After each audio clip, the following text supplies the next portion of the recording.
Hello, hello, hello, everybody, and welcome into Wiki-Wednesday, a segment that has evolved into a fun little interview segment with members of the community and experts in their field while using Wikipedia as an information source. So thank you guys for joining me this evening. If this is your first time here, maybe you're watching the VOD later, maybe hit that follow button, and you can find all the past episodes on YouTube. Last week we had Lo-Fi, the week before we had Angel Felis, the week before that I think we had Rusty Panda, we've had Mimi as a nerd, we've had Alan the Yellow-Eyed, and this evening with me I have DrAegerinePyrope. You may know her as a member of the community and the captain of our Rock Talk with Dr. Pyrope channel in the Discord, where you can find out all kinds of knowledge, and I'm excited to have her with me tonight to learn some about rocks in real time. Hello, DrAegerinePyrope. How are you this evening? Hi. Hello. Doing all right. What's going on? I am excited. Yeah, there we go. Hello, hello. Super excited. Happy Wednesday. Yeah, you too. How was your day today? It was decent. It was sunny for once. Okay. Yeah. Good. We talked briefly before. The snow is still there. The ice rink is still there. Yes. So We're gonna get more snow tomorrow, so the ice rink will probably get covered again, but I'll have to shovel it off it again. Does that make it stronger? Like if it refreezes, does it become stronger? I don't know about stronger. I think the ice, so yesterday we had some freezing rain and then it got above freezing, and so it kind of melted the top surface of the ice, and that probably made it like slicker and a little bit smoother. Okay. Having snow down on top of it, I don't know what that's gonna do. We'll see. Okay, so you have ice, it melts, then you refreeze, there's a new layer of ice. If I were to cut a hole out of that ice, would you be able to age it like a tree? Yes. Yeah? That's an awesome question, because that's exactly what a lot of people I know do. Oh! Yeah. So there is, especially in like Antarctica, they do ice core drills that they can actually date it, and especially with those, there are glaciers that aren't removed every year, right? So they stick around, and so you end up getting layers that alternate kind of lighter and darker ice based on season. And so you can actually count them to figure out how old that core is, or like how far down you can say this is. You can tell how far back it goes.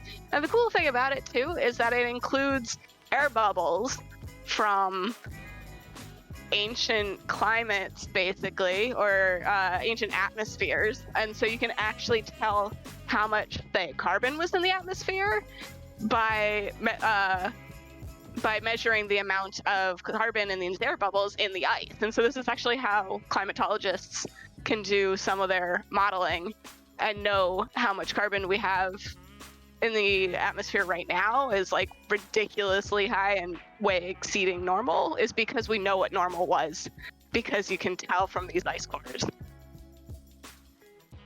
What I'm also hearing is that I could breathe dinosaur air.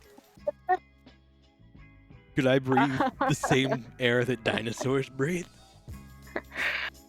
I have no idea. I would pay good money. I could smell a dinosaur fart. Could that be locked into the ice? Depends on how far back the ice goes and what era the air is from, I'm sure, but it's also like tiny little pockets of air, so it's tiny little bubbles. It's not like you're getting a whole lungful. Oh my god. Dinosaur farts. Guys, I'm sorry. I thought we were going to talk about like rocks and all kinds of stuff tonight, but we are now on dinosaur farts, and I do not see myself getting off the subject for the next 2 hours. Wait, so what do you know, like what the oldest ice found is, like how far back they've gone? I don't, because I'm terrible with dates. I really am. Like, I know at least to last Tuesday. They've at least gone that far. Yeah, at least that far. I know that it goes back like millions? a few thousand, if not millions of years. It's also going to depend on where Antarctica was thousands of years ago, or millions of years ago, because the continents shift and change their positioning. Pangaea. Yeah, Pangaea was the last supercontinent. Rodinia was the one before it. That's the one that made the mountains that I study. And so Rodinia was 1 billion years ago. Pangaea was, I'm going to get it wrong, 240 million years ago, something like that. Well, I have Wikipedia right here. I can fact check this right now. Pangaea. Here we go. Wait, don't look. What did you say it was? What was your guess? I said 240 million years. Let's see. Let's see. But it was a supercontinent that existed during the Paleozoic and the Mesozoic eras. It resembles from earlier continents units approximately 335 million years ago. All right. When did it break up? 175? Yeah, okay. 175 million years ago. So it was in existence 245 million years ago? That's true. I said it was bad with dates. Dinosaur farts. So we did jump into rocks right away, but I did want to talk about some stuff that maybe the community doesn't know about you. And you had a fun topic to start with, and that was Contra Dance. So what can you tell me about Contra Dance and your experience with it? So Contra Dance, the way I tend to explain it to people is, imagine you're watching a movie that's like one of Jane Austen's, like Pride and Prejudice or something, right? Okay. You see the dance scenes in there, and that's very long lines of men on one side, women on the other side, and very slow, very calm. Well, that's English dancing. Okay. And basically, people came over to the U.S. and said, screw this slow, proper shit. We're going to make it fast and fun. And that's basically what Contra Dancing is. Okay. Is the fast, fun, and proper version of English dancing. So it's long lines with, instead of men on one side, women on the other, you kind of alternate who's on one side and who's on the other, right? So, I mean, that's changing too, because now it's getting more gender neutral. But in general, it's fast, it's fun, it's similar to square dancing, and there actually will be, if you go to a Contra Dance, there will often be some squares called too. But yeah, that's what I would describe it as. Because that was my follow-up question, was like, is there, in my mind, I'm imagining square dancing. Yep, it's similar. It is similar. Are there, do you know if they're like, what would set it apart from square? Like, what makes those two different things? Yeah, so Contra Dancing is a line dance where you're in long lines where you have a partner and you have a neighbor, and you and your partner, what's called progress. You move from one end of the line to the other end of the line by dancing with the people in that line. A square dance is just 8 couples in a square, and you dance with those 8 people only. And so it kind of moves back and forth. You still have a partner, and a neighbor, but like your neighbor always changes. But the Contra is like these long lines. Also, square dances are quite often, there's a caller who's telling you what moves to do next. Yeah. And with square dances, it's often saying. Yeah, I was gonna ask. That's gonna be my next question. Was like, is there a guy who's like, spin your partner round and round, pick him up and throw him down, you know, like. Yep. So in Contra Dancing, it's not sung. Okay. It's usually like swing your partner and right star or left hand star or circle left. Okay. And are you campaigning for it to start being sung? Because I feel like the singing would be the next level. Yeah, so I personally am not a huge fan of the singing calls of square dancing. Okay. For no particular reason. It's not like it's harder to follow or anything.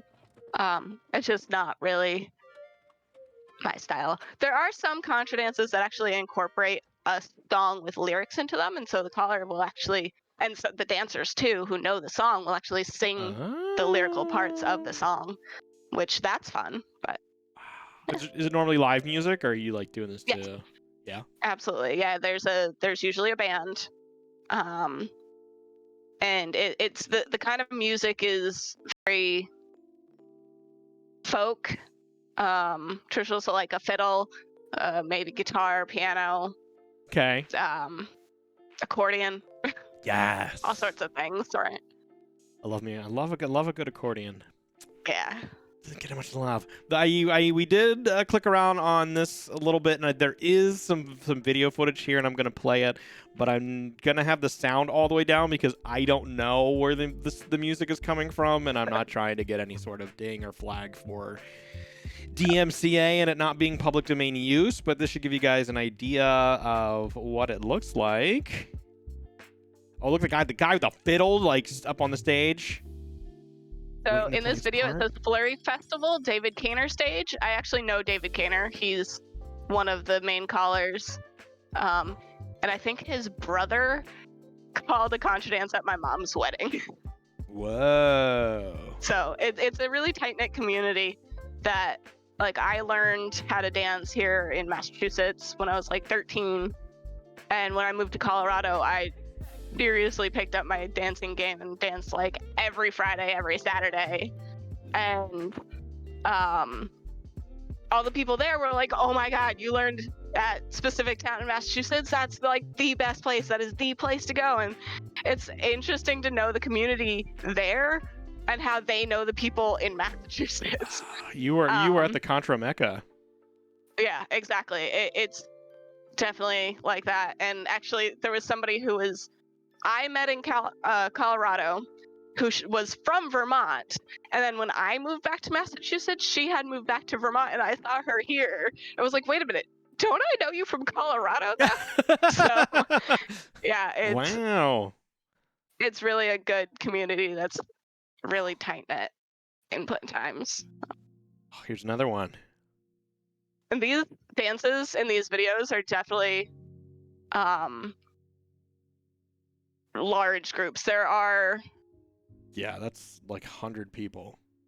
Easy. Maybe 5-6 lines in that, I think. So if you count the people, where they're doing right now is each group of 4 is in a long line. And so you can kind of count by groups of 4. So that's long lines going back and forth. Mm-hmm. You can see how many lines there are. And you can do this with just 1 line. You can do it with like 2 or 3. That's a typical amount. This is a big dance. And it's Peterborough Snowball, so that is a big dance. Whoa. How do I guess like all the moves just have terms like anything else, and then someone is just saying... Yeah, so what they'll do is they'll often do a walkthrough at the beginning of the dance. They'll say, so if you're a beginner, there's almost always a teaching lesson before the dance starts. Mm-hmm. And so what they will do is teach you how to swing your partner. They'll teach you how to balance, how to circle left, how to maybe do a star left. They'll teach you the basic moves. And at the beginning of each individual dance, so each dance is maybe about 15 minutes long. Okay. And you have a partner for that. And then typically once you go find another partner to dance the next one with. Wow. And so at the beginning of each of those 15-minute long dances, they will walk you through what's going to happen. And so it'll be, you line up and they tell you, do this move. Mm-hmm. Okay, now do this move. Okay, now do this move. And they'll do it until you progress to the next couple. And once that progression happens, if it's a more complicated dance, they might walk you through it one more time. Okay. If it's less, they'll be like, okay, we're good to go. Let's do it with music. There are more experienced dances where they're like, nope, no walkthrough. We're just going to call it, and you have to do the move as you hear it. Which, once you know the moves, it's not like that's hard to do. Usually the way the dance is structured is one move flows well into the next. Okay. And it should. If it doesn't, it's going to be awkward and it'll feel awkward to dance it. So, yeah, it tends to be, it's an easy thing to pick up, and usually people are always like absolutely welcome to help beginners as they go. And that's the thing, is you can just be like, hey, you're a beginner, I can tell. I'm just going to try and help you along and just make sure you get to the next spot. The main thing is get to the next move. If you screw up on the move, that's okay. Just keep going. Yeah. Get to the next move at the right time and you'll be fine. Here's this Contra Dancing is a popular form of recreation enjoyed by people of all ages in over 200 cities and towns across the United States. Wow. And I've never heard of it. And I studied dance for like 10 years. It's a pretty Wow. folk community kind of dance. How many different cities have you Contra danced in? I have danced in 2 places in Massachusetts. I've danced in Brattleboro, Vermont. Okay. And I've danced in Denver, Colorado, Boulder, Colorado, Fort Collins, Colorado, and BV, Buena Vista. Okay. Wow. Okay. So like, it seems like almost every major city has it going on somewhere. Yeah. When I moved to Colorado and didn't really know anybody, and starting my master's degree, I was just like, I'm gonna try and see if I can find Contra Dancing here. And it turned out my school had a Contra Dance club. And hi, Lala, that is me. Yeah. And so it was basically just a group of students who went to the local dances in Colorado. Okay. And so I would go with them. And it was such a good group out there. It was just so much fun. Like I miss it a lot. Like how many people were in the club? There was maybe 5 or 6 of us. Okay. Yeah, not a huge group, but do I miss dancing or skating more? That's a really good question. I miss dancing a lot because I haven't actually done it in a couple of years. Just like when I moved back here from Colorado, the amount of dancing I did, because I wasn't going with my close group of friends, kind of dwindled a little bit. And I went to dances every once in a while, and I actually started going to the same group will put on things like mostly waltz nights, where most of the dances are waltzes, and so I'd go to that as well. And pandemic, you can't go dancing, you can't go skating, either of them. And so right now I miss ice skating because I have this tiny little rink in my backyard, and that's it. I haven't skated in like a year at this point. But I haven't danced in a little longer, so I miss both of them a lot. They're both really good. Like, you know how they always say dancing is like good therapy, puts you in a good mood. It's good for your brain. Yeah, it's active meditation. Really is. Yeah. Yep. So both of them are the kind of thing that, like, it's the kind of exercise and enjoyment that you do with a community that makes you really happy. Yeah. And yeah. Yes, so much in dance you're concentrating on breath and movement, and like you don't have time to be in your head, because I mean you're thinking of your placement from your fingertips to your toes. Like everything has to be exact. They always talk about in dance, like everything you're hitting should be seen as like a picture. So you're constantly trying to think of like hitting that picture pose in every dance move that you're doing. And yeah, it's a really great put you in the moment thing. Yeah. It's great. I mentioned waltzing. When I was in Colorado, I also joined the ballroom team out there and joined the waltz team. And so that's like doing Viennese waltzing is fast. I like the fast dances. Yeah. And that's an interesting one. I wonder what kind that is. Yeah, it is something that I really actually got into more when I was out there, because I had this waltz team that I could join, and we went to waltz balls, and I made ball gowns for it. It's a huge thing that, like, I love this stuff so much, and it's been a while, and I definitely do miss it a lot. Yeah. I've always wanted to do. Have you ever done tango? Oh, I've always wanted to do tango.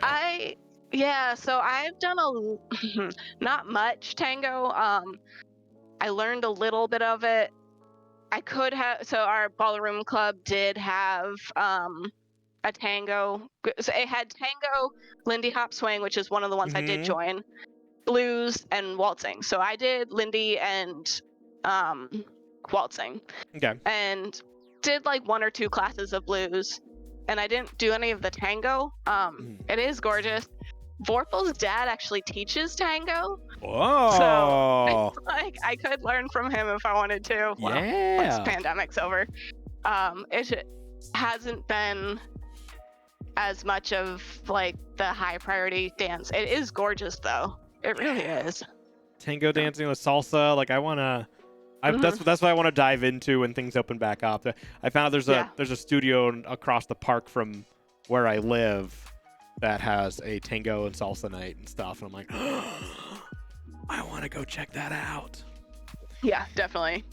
But yes, hi Lala, hi Caitlin, how are you? Good evening, welcome in. Yeah, hi friend. Yeah, I think that'd be a lot of fun. And then, how long have you been studying dance? You said 13. Yeah, so I started Contra Dancing when I was about 13. Mm-hmm. My best friend, her parents were callers and in a band, so I would go with her a lot. And to be fair, we spent a lot of time in the basement playing cards, but we also spent time dancing. And as I got older, I danced a lot more and more. And it's definitely been back and forth. Some years I'm a lot more active with it. Some years I don't do it hardly ever. And so like this year I haven't danced like at all. Yeah. In the last couple of years, like I said, I haven't been dancing nearly as much, but it's something I've been doing off and on since I was 13. So like that's almost 20 years. Yeah. Yep. That's awesome. Yeah. That's it. Yeah, this actually, Lala, sounds like a great a great like introductory thing to take Astro to, because you hopefully can go to one where there's like 100 people, so then they if they don't want to dance, they feel more confident like trying it out in large numbers. Contra dancing, it definitely isn't something that turns away people who are less fit than others. That's not a thing. You don't really have to be particularly fit to Contra dance. You can dance however many you want, and you can sit out however many you want. Like, it's really not any sort of required amount of dancing. And to be fair, what Lala said with wishing had gotten into dance early in life, I did that every time I found a new dance. With like waltzing, I'm like, man, I really should have done this earlier, because that I found at least a year and a half into my master's degree, and so I was already kind of wrapping it up and being like, I should have joined the ballroom club as soon as I got here. So like every time I find something, I'm like, I should have done this sooner. Yeah. I wish I just jumped into it. Oh, here's one in Washington, D.C. that I didn't know. That's the area that I grew up in right by Echo Park, Glen Echo Park. Nice. Here's Cambridge, Massachusetts. Have you been there? I have not. Nope. Okay. Yeah, I'm more Western Mass, so I don't go into the Cambridge, Boston area very often. It's just a hassle. Yeah, that looks fun. That one looks neat. That's a nice hall. Very cool. All right, should we start diving into some geology? Sure. Let's start with what inspired you to get into geology? What was the start? I like rocks. If you couldn't tell. I always liked rocks. It's like the kind of thing where I would just like go around picking up rocks. I'd go visit my dad on his farm and walk around picking up pieces of rocks that looked nice, that were pretty colors, and most of them were granite, of course. They were all the same thing, but they looked pretty. And I think, yeah, so nerd that I am, when I was in high school, I actually got a DVD of basically a college Geology 101 lecture. I just loved it. So like I watched a Geology 101 lecture when I was not in college. Okay. But ninth grade, I think we had our earth science class that had a geology kind of actual dive into it, and I think that's where I was like, wait, I can study rocks? Like I can actually go into this? That can be like, yes, please. Yeah. Like that's a thing? I know I've definitely learned a lot just in the past few weeks or a month or so with you having that channel Yeah. and dropping stuff in a way, I go, wow, it goes way deeper than I ever thought it did. Mhm. Like I didn't have I didn't go to earth science class. Mine went to be biology, chemistry, physics. There was an earth science class, but I wasn't scheduled for it.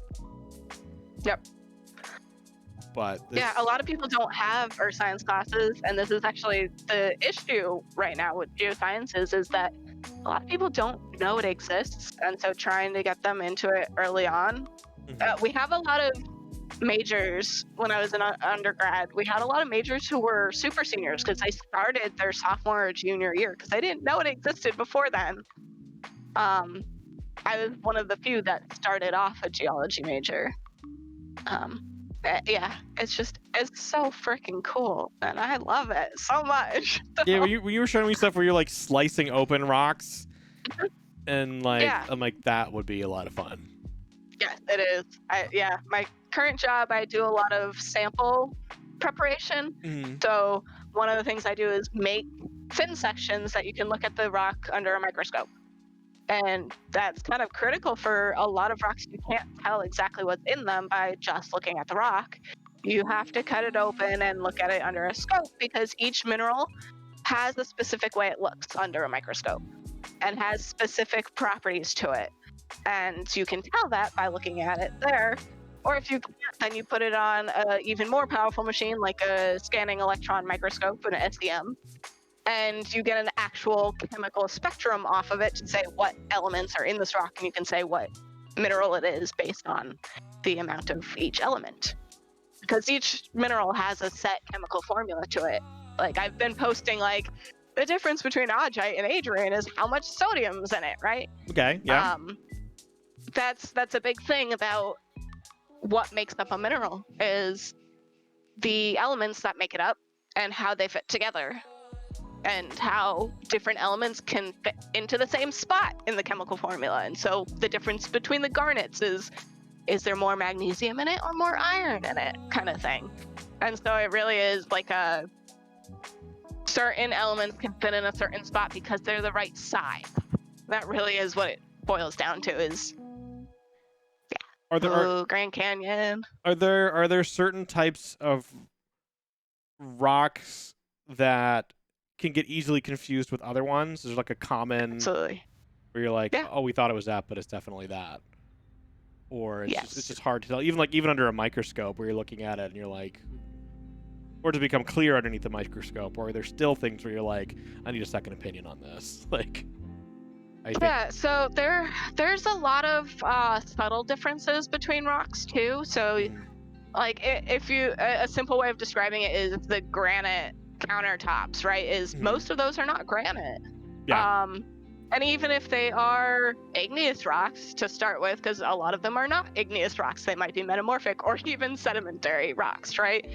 Boil it down to just the igneous rocks. Okay, what minerals are in it? A granite is specifically quartz, feldspar. I think technically it doesn't have to be potassium feldspar, but that's a typical one. Mica, and I think that's the three like specific parts of a granite, right?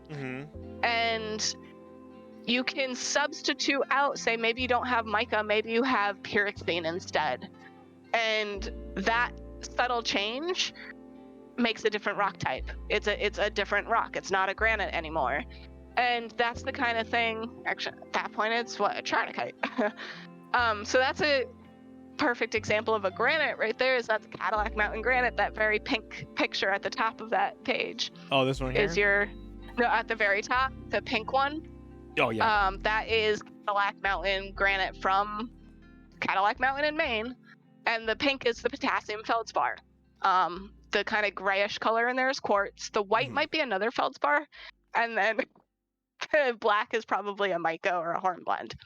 And these are the specific things that if you substitute one of these out for something else, it actually changes the rock. And so things like this can be very they can be very subtle And this is where, yeah, putting it under a microscope can really help you pick out the difference between the rocks and tell exactly what it is. Of course, there are so many rocks that I don't know, right? Like, I don't know what a syenite is. It's something like a granite, but instead of potassium feldspar, it's all albite plagioclase or something like that, right? Okay. Yes, Lala, I'm very much a nerd. I know Cadillac Mountain granite on site. Yeah. Nerd. But this is how it's found in nature. This right here. Yeah. Yeah. I've been to Cadillac Mountain. It looks exactly like that. That's really cool.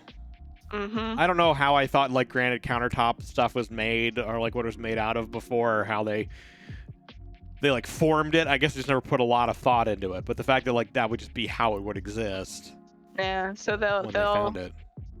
Slice it out of quarries, basically. So quarries being mining the rock itself rather than trying to mine. So a mine being like mining ore, a quarry being mining the rock.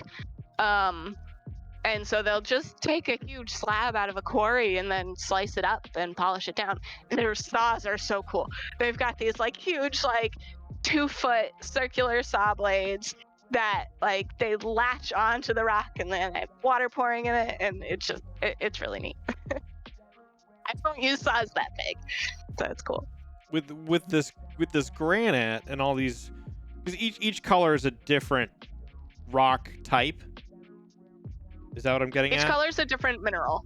So the colors are different, but the overall, everything in that would be the same age? Or, yeah, so it all forms together at the same time? Sort of. Okay. So I think Beaver asked me to describe this term that I brought up this morning, diapir. Okay.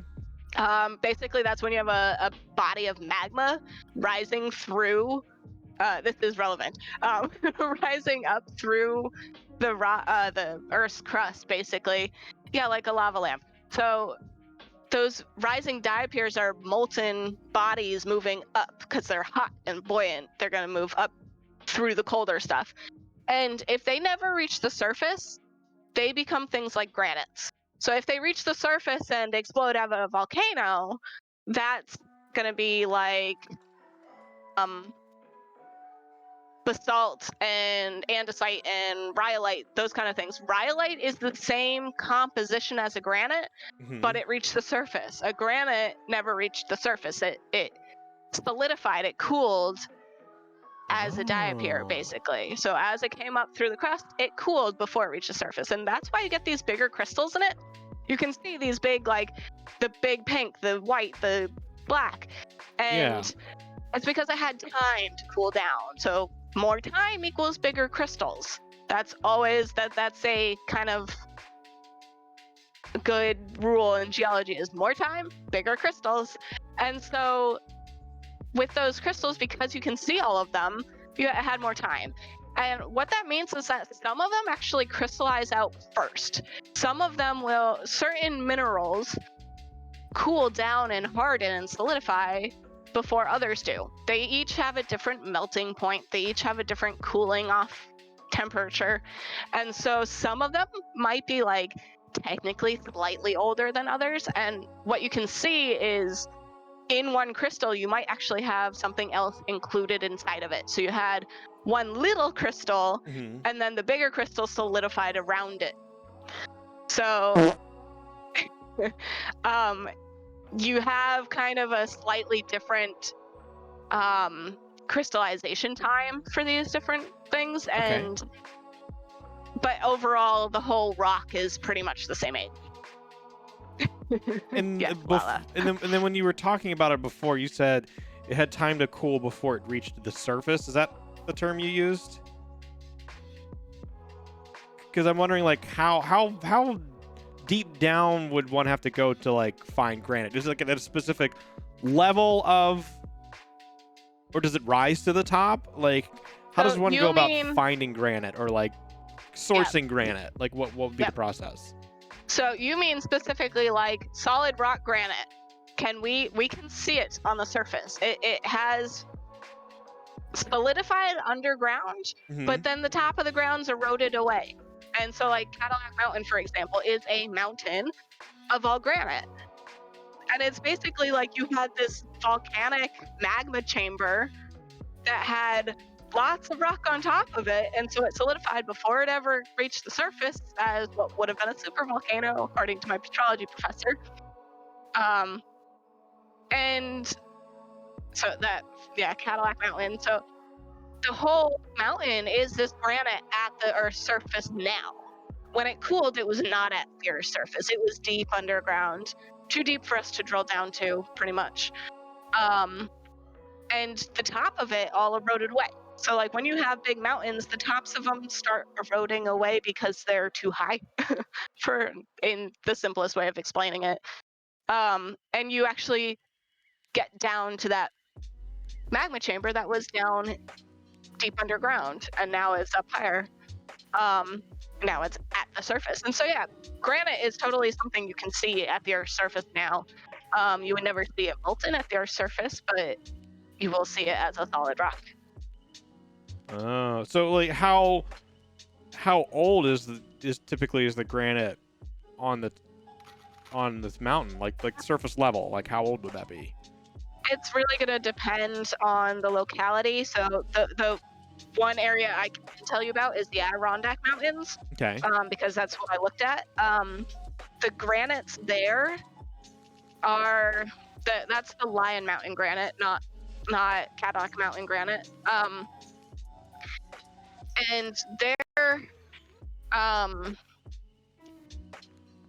age is a little contested right now, but we kind of say it is 1.05 billion years old is when those granites solidified and crystallized as a rock. And we tell that through the zircon crystals in the rock. We can date those through uranium dating. And so we can say when they crystallize. And so... A billion years. Yep, a billion years. Yep. With a B, a buh. Yeah, 1.05 billion years. So that's what I said when we started this with Rodinia. So we said Pangaea was, 335 million years ago that it formed? Mm-hmm. Rodinia formed 1.3 billion years ago, I think. And broke apart 1 billion years ago. And as it was breaking apart, you got some, well, sort of as it was breaking apart. Right before it was breaking apart, you got some magma intruding into it. Those diapirs rising in. Whoa. There's a good chance there's some dinosaur farts in that granite. Is that a possibility? Also, no, you wouldn't get any of the air at all. But liquids. So like waters can get trapped in it. Dinosaur liquids. Got it. Except for there were no dinosaurs at that point. It was too old for dinosaurs. Sorry. No more dinosaur farts than that. But possibly dinosaur liquids? Before dinosaurs. But I mean, there could still be more. Is there more granite forming now as we speak? Oh, yeah. Yeah, underground there's always new stuff forming. It won't reach the surface in a very long time, but yeah, it's still forming. And that could have some dinosaur farts in it. Maybe.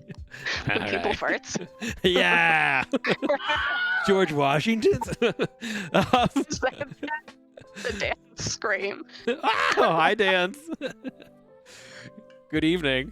Or good afternoon. Morning. It's morning for you. I know it is. It's gotta be morning. It's gotta be morning. Dinosaur Farts is going to be the name of my rock band. Your literal rock band. All the puns intended. What is what is your favorite type of rock? Like, what is the one you're like? Megmatites. What is it? Hands down, megmatites. How do I spell it? So, M-I-G. Okay. M-A. Okay. T-I-T-E. Okay. Whoa. They are. This? Yeah, super swirly and really pretty and just they're metamorphic rocks that actually some minerals in the rock melted, at least partially, and can like flow. And so you get these bands of really like liquidy kind of things. Actually, Beaver, this texture that we're seeing here in the pink part of it is sometimes called tigmatic, and I'm pretty sure that has some sort of intestine connotation to it. So rock intestines isn't too far off. Whoa. But yeah, so these rocks just look really cool. That one absolutely looks very much similar to like some of the kind of rocks I see that I work with. Okay. They're just really cool, and sometimes you can get in them really gorgeous garnet. And one of the minerals that I work with is monazite. Is like zircon, you can date it. But instead of telling when the rock crystallized, monazite tells you when the rock deformed, when it actually partially melted like this, and when the garnet grew. And so that's what I did, was analyzing the monazite to tell when garnet growth happened and when these rocks got kind of squishy. Wow. So, yeah. Roughly how long would it take for something like this to form? Thousands to millions of years, I would think, because it has to be really deep down to actually partially melt a rock. You have to be very deep with a lot of temperature and a lot of pressure. Mm-hmm. And then remember how I said certain minerals crystallize at a different temperature? Well, they also melt at different temperatures. So in this case, you have feldspars, is that pink mineral there, Okay. melts, whereas the rest of the rock doesn't. So it can kind of, that's why it means by partially melting, you can get kind of fluid like that. I think you need certain conditions to make that happen, but it has to be really deep underneath large mountains to happen. And so the mountain building process happens over millions of years, and then getting it hot enough to actually melt it. Because these rocks are metamorphic. They started as different rocks. They didn't start as a magma. These ones started as a sedimentary rock or a granite, and then it got pushed way down, and like it never necessarily, if it was a sedimentary rock, it started at the surface. Sedimentary rocks are superficial rocks. Okay. Then they can get somehow buried under large mountains, say because you have continents colliding and building up huge mountains on top of them, right? Yeah. They can get subducted underneath. And then once they get down there, they can go through this temperature and pressure that melts them and changes them and grows new minerals out of them. As certain ones melt, others grow. It gives you a chance to take those elements and mix them up to make new minerals. And so the process of that is definitely a million-year long kind of process. It takes a lot to do that.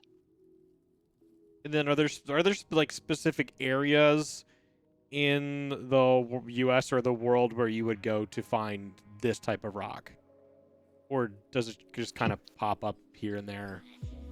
Yeah, so in terms of megmatites or metamorphic rocks like this, these are gneisses essentially. Go back to our crossword word. Nice. Yeah. They will be found on continents, not in the oceans, because to get these huge things, you kind of have to be on a continent.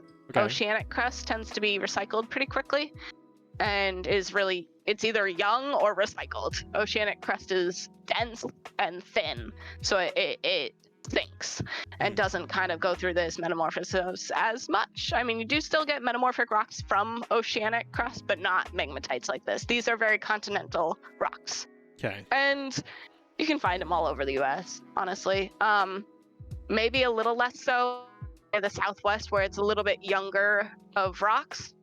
You find a lot more sedimentary rocks down there. You do actually at the bottom of the Grand Canyon, there are schist down there, which a schist is a metamorphosed rock, but not as high temperature and pressure as, say, a gneiss.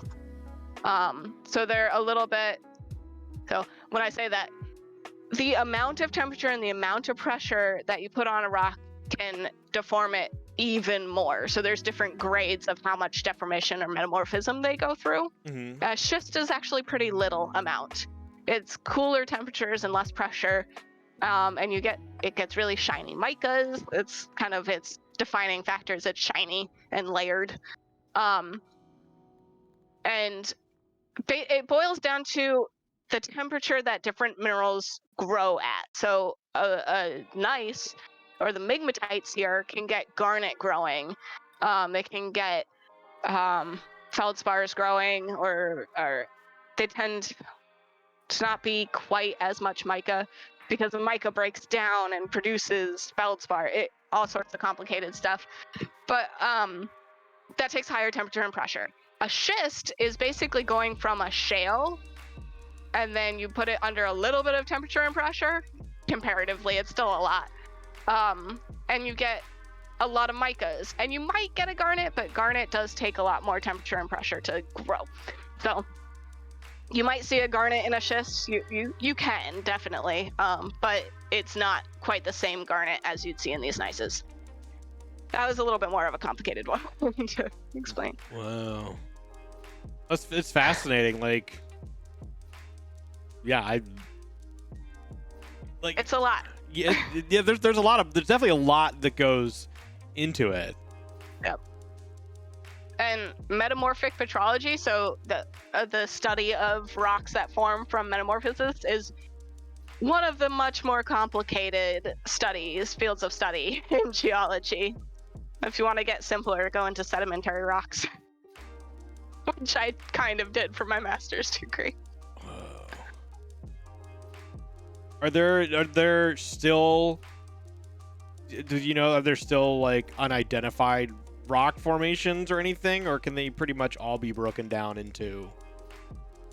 Yeah, so a rock formation or rock type really can be, it comes down to what minerals are found in it. I keep saying mineral and rock, and I want to quickly explain the difference.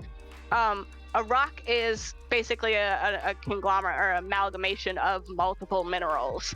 Minerals are the individual, like quartz, feldspar, mica, components that make up a rock. That's the main difference, is that a rock is multiple minerals or multiple of one mineral. It's not just one individual, like crystal. Yeah. So, then in terms of unidentified, rock types kind of really just depend on what minerals are found in it. So it's hard to say that one is unidentified when they're just so variable. There's so many different kinds, and they usually all fall into some sort of rock type. So these are all granodiorites or granitoids, or these ones are all, I don't know, some sort of sandstone or something like that. They kind of fall into a category rather than an identified rock. So rocks are a little bit more categories. Minerals, however, they are kind of finding all sorts of new ones because of things like meteorites. Okay.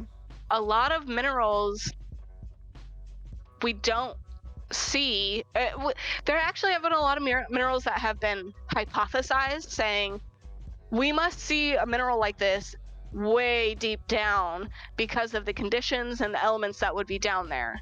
And then we find it in a meteorite. And there's a number of minerals that we see that are new that we never saw before until discovering it in this specific meteorite, because that meteorite had the right conditions to produce the mineral, and then we have pieces of it, and we have no way of having that mineral come up from so deep in the earth to the surface. So it can be like, we can't see it on Earth, but we know it should be there.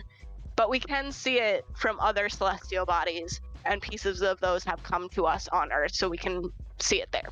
So there are new discoverable minerals all the time. Things are named a lot.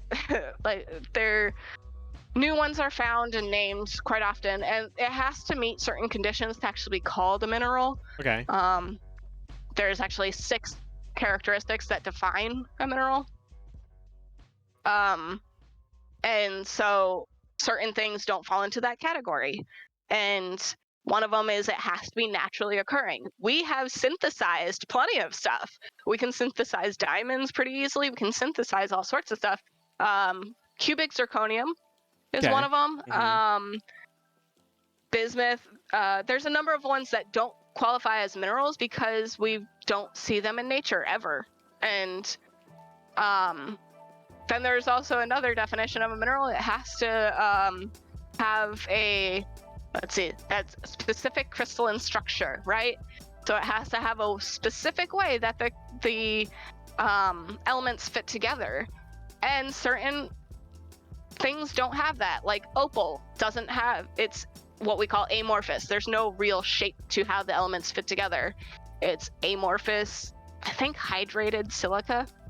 Opal is not a mineral. Obsidian is glass. Glass is not a mineral. It's silica, same as quartz. Quartz is just silica, but it has no, the silicon and the oxygen don't fit together the same way they do for quartz. They just don't fit together in any set form, and that because of that, it's not a mineral. And the other one, it has to be inorganic. So amber is not a mineral because it comes from tree sap. Yeah. Mineral specific, and you know what? We've talked about it before. Ice does actually fall into all of the categories because ice is solid at atmospheric pressure. It's inorganic. It has a chemical composition is H2O, and a crystalline structure. Those fit together as, I think it's a hexagonal kind of pattern, how it fits together. So it follows under all the definitions. It is a mineral. Yay, sky rocks. Yes, sky rocks. Oh, that's so cool. Simple explanation of rocks versus minerals. A snowflake is a mineral. A pile of snow is a rock. Okay. It's true that all snowflakes are different?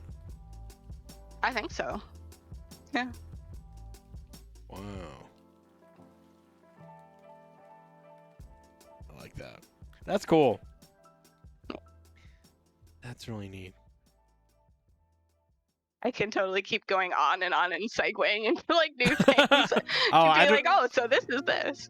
I don't mind at all. The one that I don't know, this considered, I don't know. The one I remember my grandpa used to give us rocks as a kid. He started us on a different one. I think is it Tiger Eye? Mm-hmm. Tiger Eye? Yep. Yeah, is this or Tiger's Eye? Well, I say that's a Tiger's horse's eye.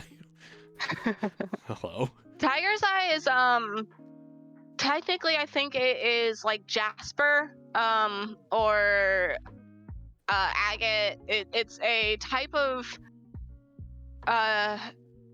quartz, and like a banded quartz kind of thing.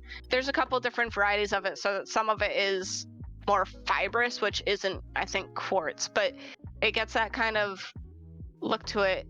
It can be kind of like banded iron almost, I thought, but yeah, so this is saying that it is essentially a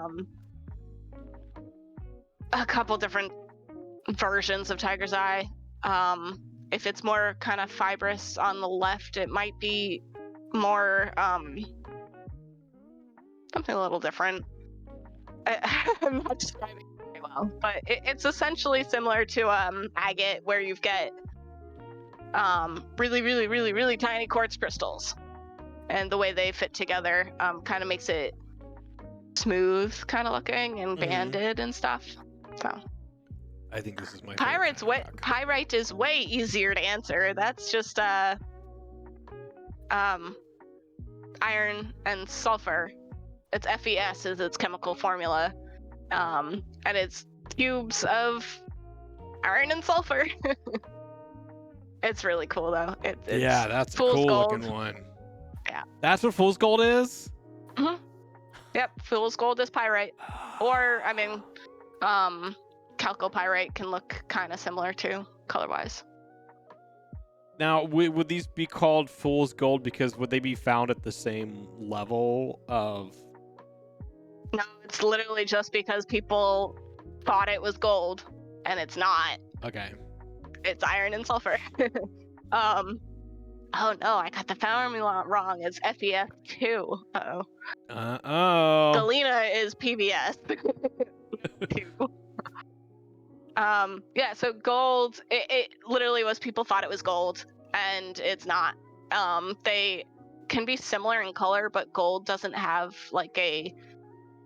It doesn't look pretty. Look, I'm sitting next to a giant cow pie. Like, a nugget. Yeah. Yeah, it doesn't form cubes like pyrite does. It's not as hard either. It's very soft and flaky. It's really heavy. Yeah, there's a couple different tests to tell whether it's gold or pyrite. I remember there was fool's gold in the collection my grandpa gave me. I do remember that. Yep, I've got a number of pieces of it. I remember there being tiger's eye, fool's gold. We had like those little plastic separator boxes, and they had a bunch in there.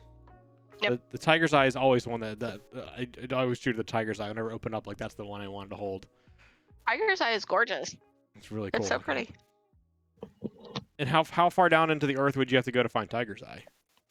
Is there like certain levels where you're like, okay, I don't know.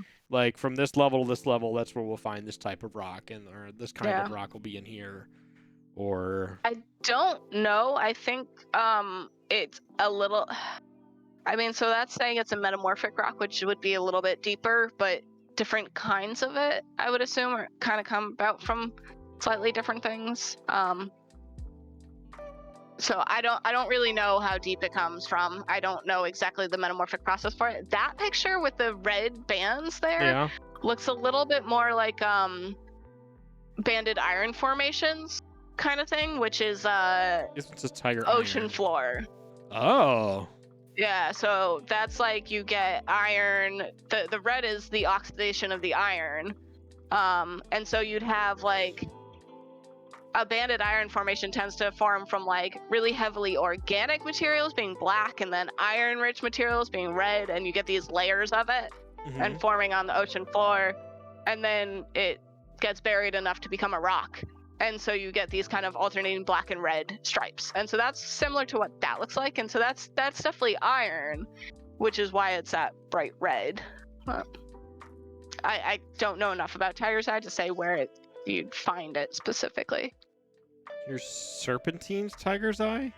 Yeah, so that's serpentine is the coasters I posted. My green coaster is serpentine. Yeah. It's definitely a deeper rock, and so tiger's eye is actually kind of explaining the visual iridescent look to it. So serpentine tiger's eye is serpentine that has kind of that iridescent shimmer to it. And then when it comes to like ocean floor rocks, like you say, like tiger's iron would be ocean floor. Possibly. Are there categories of rocks that you can only find in the ocean floor because of the environment that it creates? Yep. So rocks like shales and limestone are from the ocean floor. So these are so shales can also be lake bed shales. You can get them. It's basically when you have fine enough material, you have silt that kind of settles down on the ocean floor. So you get black shales. So like in Darkside's part of the country, you get a lot of black shales that are once were ocean floor sediment settled down, and the blacks colors comes from organic material in it. You find a lot of fossils in those shales. And that's specifically ocean floor. If you have more like red shales, that tends to be maybe more lake bottom because there's a lot more, it's closer to the surface. There's more oxygen, there's more iron in it. The red coloring comes from very shallow water. And so the black coloring for can be in lakes, but it's often ocean shales will be black shales typically.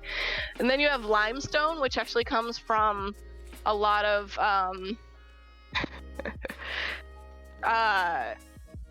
fossils, so calcareous shells, so like, you know, clams and crabs, yeah, and snails. All of them have calcite shales, calcium carbonate shells.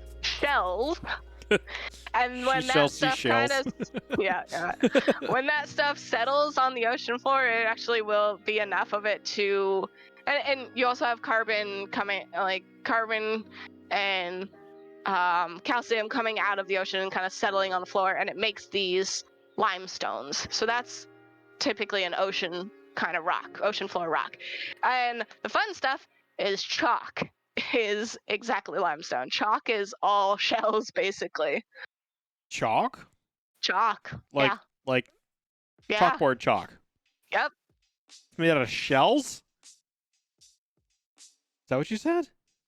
Yeah. So Whoa. chalk is calcium carbonate. It comes from shells, essentially. Lala, that is fantastic. I think if you did have kids, you would have to name them great rock names. Yes. I mean, given all of my whatever you want to call it, gamer tag or whatever, have been rock related for a long time. Wow, I didn't know chalk was shells. Mm-hmm. Is there any other things I'm using in my everyday life that I didn't know was rocks? 100% yes. Okay, let's get into that. So, well, I mean, sticking on calcium carbonate, Tums and toothpaste often have calcium carbonate. Tums are just chalk, essentially, right? We're just flavoring seashells and putting and eating it? Kind of. I mean, I doubt it's seashells. It's probably just man-made, like growing your own calcite, right? Yeah, it's true. I can grow my. I'm involuntarily growing my own calcite. Yep. So this is just chalk, and it's just a natural. It's not chalk. Isn't something that we're like making in a factory somewhere. Like White Cliffs of Dover, is chalk. But in terms of other minerals used in other things, quartz is used in a lot of things because of the silica. Your cell phone or your computer screen has a lot of elements in it that are mined from various minerals. Copper is essentially, is copper a mineral? Yes, there is native copper. Yep. So all of the things that we mine there's what we call, one of the big things is rare earth elements. If you've heard of those, they're used in everything. Everything. Electronics, especially, have a ton of rare earth elements in them. And monazite, the mineral I was talking about for dating the rocks, is a rare earth element. It's a mineral that is a rare earth element mineral. That's hard to say. It's a rare earth element phosphate. So it's a rock that contains rare earth elements in it. Or mineral. Oh man, my terms, all getting skewed up. Whoa. But yeah, like lithium is used in a lot of things. Pottery is another thing that uses so my friend is a potter, and the glazes he uses, you get a lot of things from, say, feldspar. Certain elements will turn the glaze a different color, and so they'll target specific minerals for those pigments. Speaking of pigments, red pigment, is it red? Yeah. Mica powders is a big thing. Mica is glitter. It really is. Mica! Yeah. Cinnabar. No, it's Cinnabon. I've been there. I love those. I don't want to eat this one. Like the cinnabar. Whatever you do, don't like the cinnabar. Cinnabar is a mercury-bearing It's a mercury ore. Oh, that one's So it's not pretty. like the cinnabar, but it used to be red pigment, and people use this in their makeup. So yeah, that's it's mercury sulfide, HGS. I could see why. Like, it's really pretty. It's gorgeous, and it's a very bright red pigment, and incredibly toxic. Wow. Like, you will be poisoned. You will get mercury poison if you lick the cinnabar. Does it even taste good? Like, why would you want to lick it? No, because it sounds like Cinnabon. Oh. Well, so we have jokes about what. Whoa. So I taught. It's beautiful. It really is. Yeah. I taught a freshman level class on minerals, and their everyday uses, and I had one assignment that was hazardous or not. Can you lick it?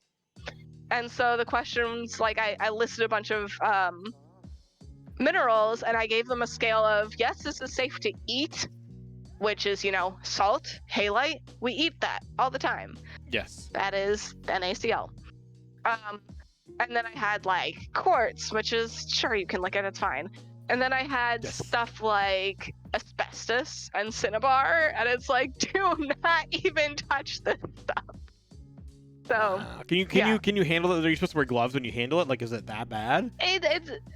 It's not so bad, because it is, I think, you don't want to handle it for a long amount of time, and you don't want to get any of it ingested. So if you do handle it without gloves, you want to wash your hands. And that's generally a good rule of thumb handling any minerals, because they're dirty. But specifically cinnabar, you don't want to end up ingesting any of that. And so when I have handled cinnabar, because I work with mineral collections sometimes, and we have cinnabar in our mineral collections, and it's like, maybe I would wear gloves. Things like cinnabar, orpiment, realgar, I definitely did wear the arsenic minerals too. I did wear gloves for those ones, but it's more like you gotta wash your hands, but you're not gonna die just handling it once or twice. Well, yeah. I mean, look at that. Apparently, like, people made freaking. Yeah. It's beautiful. Arsenic, I think, is yellow orangey color. Lala.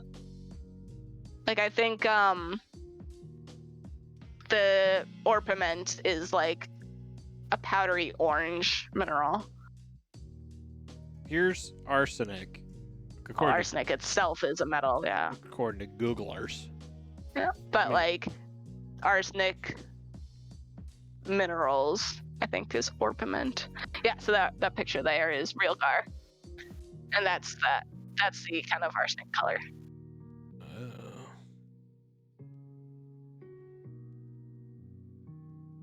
What other kind of rocks should you not eat?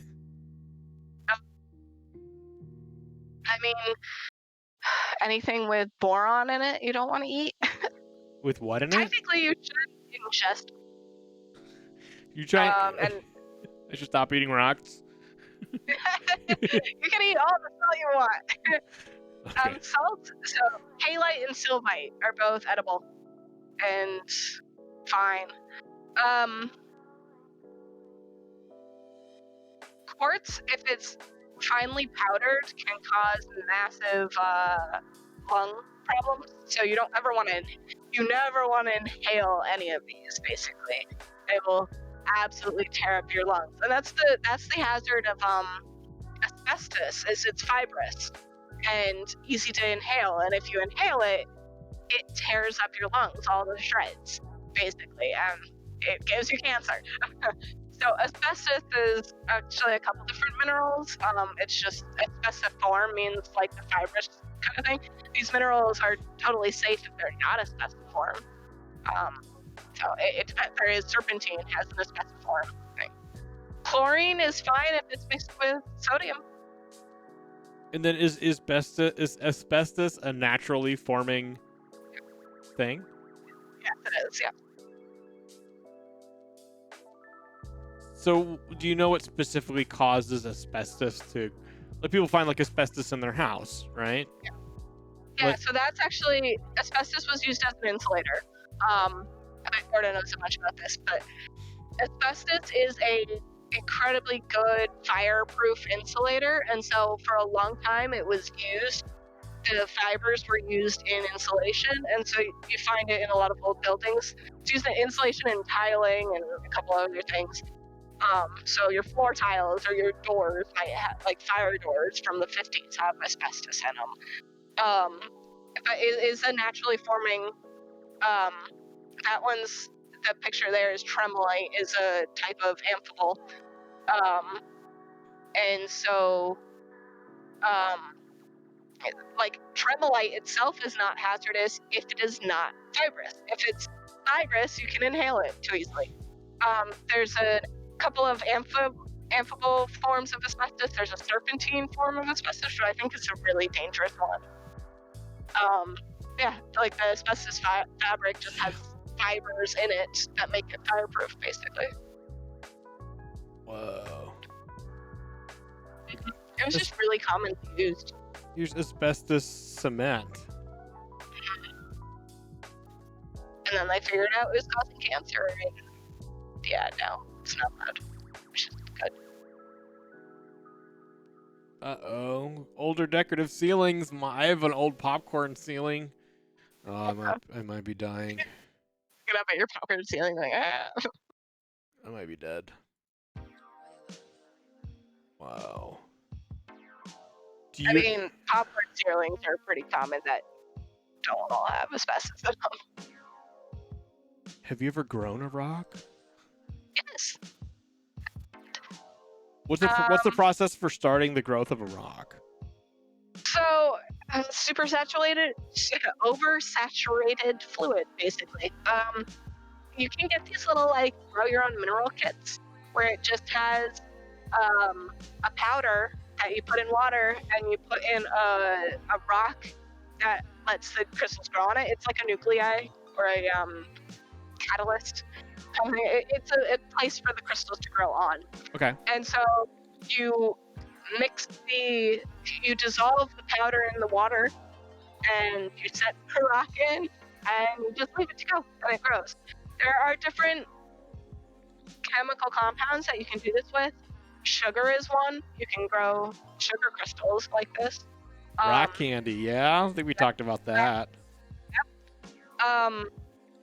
But there's a couple other ones that, like, they also will grow different colors based on whatever element they put in it, I guess. But it tends to be a really kind of obscure chemical compound that's you're growing crystals from, so it's not like I could say what exactly the mineral that's growing is. The sugar one, that's sugar, which is not a mineral because it's organic, but yeah, I did grow a rock. It actually, the crystals I grew did not come out very well and kind of were not all that exciting. My niece has done a lot better with hers, so hers were really great. How long would it take for you to get some sort of result? It depends on the material. Some can do it like there's a boric something maybe. I can't remember what it's called, but that one's not that long. It might be like overnight or something. The one I did took like a couple weeks. Okay. Yeah. It's basically however long it takes for the water to evaporate. You said, when we were talking about rock candy before, you said this one was just like sugar and water. Yeah. And then you just wait. Yeah, so it's oversaturated, like really, really sugary water. It's heated up. And yeah, you pretty much you dip a stick in it, and that stick acts as the nuclei that I was talking about, the catalyst kind of thing, for a place for the crystals to grow on. Lala, have you made sugar candy? So, would it be a similar process for making something like cotton candy? Because isn't that just sugar? But it's like heated? Yeah, cotton candy is more like air spun sugar. Okay. So it's not so much as saturated fluid, I don't think. I mean, I know that they dump liquid in and it spins it out, but I've seen cotton candy made, but it's not quite the same process, no. Okay. It's fascinating. Things that people like discover and come up with. Like whoever came up with rock candy. That's what? That's so cool. That is so cool. Ooh, pop rocks. Yeah. What's the science behind pop rocks? Carbonation, right? It's they put a ton of carbonation into it. Like the way they make it is really intense and like has a lot of carbonation in it. So when you dissolve the sugar away on your tongue, you get the popping of the carbonate. It's like a solid soda, right? You have carbonation in a solid form, and then it kind of pops on your tongue because you're dissolving it in those air bubbles, or those carbon bubbles are popping out. Those little tiny dinosaur farts are just opening up. Yeah. It always comes back to dinosaur farts. Always dinosaur farts. Yeah. What do you know, out of curiosity, this is kind of left field. What do you know about argon? It is a noble gas. That's what I know about it. There's no form of a rock formation at all? No, it's not solid, it's gaseous. So one of the mineral definitions is it has to be solid. Okay. It's not a rock because it's a gas. That makes sense. Yeah. So I've heard of people like using argon as a way of dating things. Yeah. Mm-hmm. Like I read somewhere that like it never breaks down because it is like a natural gas. You can actually date it back to its source. Right. Yeah. Like we create argon? I don't know. There is argon dating, which is one argon isotope decays to a different argon isotope. And so the thing about dating is it has to have some sort of decay chain, right? To tell how much, to measure how much of the original is in it and how much of the decayed product is in it. Okay. And then you can tell how long it's been decaying for based on the ratios. Okay. And so because you know the amount of time that element takes to decay, because science. And so argon is something that's used in dating. I think amphiboles or hornblende can be done with argon dating. So there are minerals that have argon in it for sure. Okay. It in itself is not a mineral. So certain elements are minerals, and these are what we call native elements. Mm-hmm. And that's like gold, copper, silver, stuff like that is in itself a mineral without any other element combined with it. Okay. So mercury is never a mineral because it's not solid.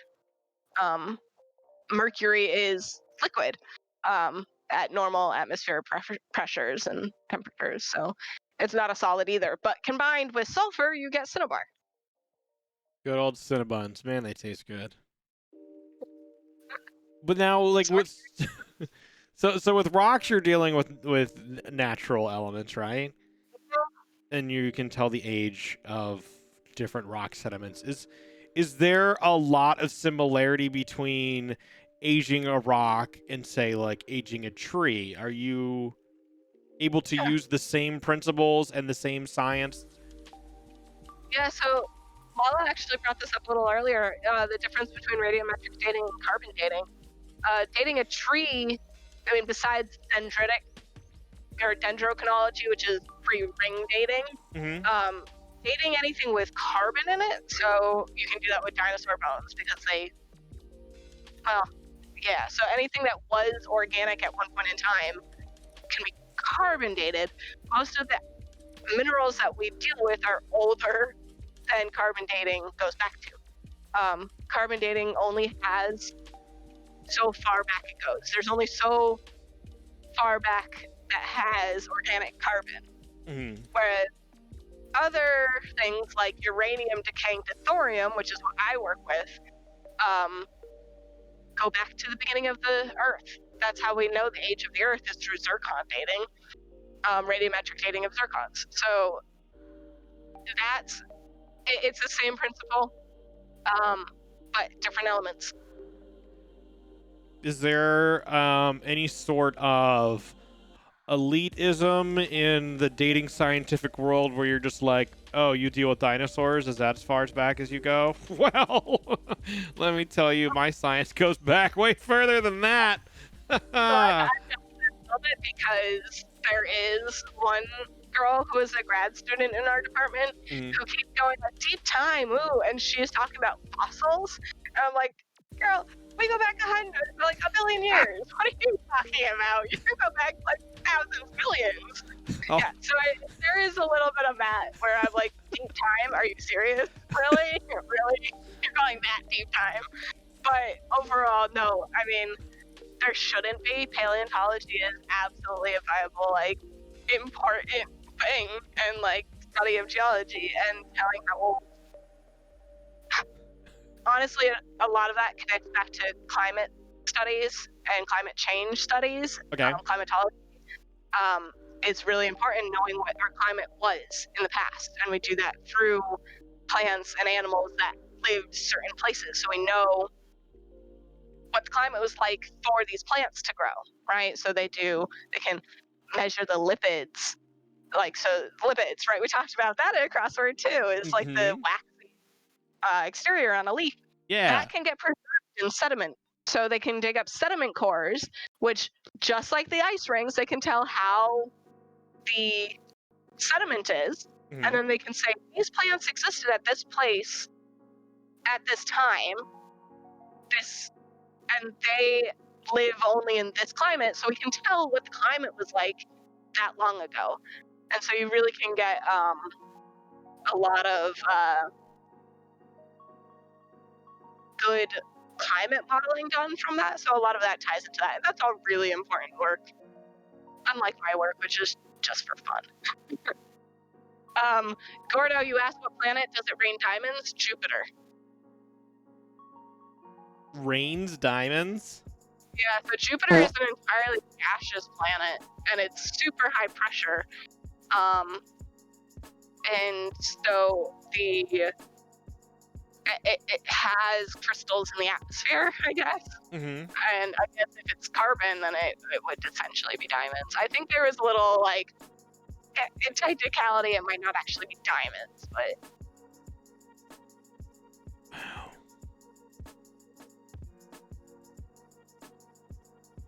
I'm definitely learning a lot. It's only like scratching the surface of geology too, right? Is that something? Is that something you say a lot in the lab? Like, oh, this is only scratching the surface. No. This has many layers. Now it has to be. Oh my god. Bad. What'd you say? It's bad. I'd be a terrible geologist. I'm here for the puns, people. I'm here to, like... Puns? Well, I guarantee you that you have heard, don't take it for granted. Oh, yep. My friend has a shirt that says, this is a nice shirt, or shirt. So, nice spelled like Gneis, the rock nice, and shirt is a sedimentary rock. So this is a nice shirt. I have a shirt that says 1 schist, 2 schist, red schist, blue schist, because blue schist is a natural kind of rock.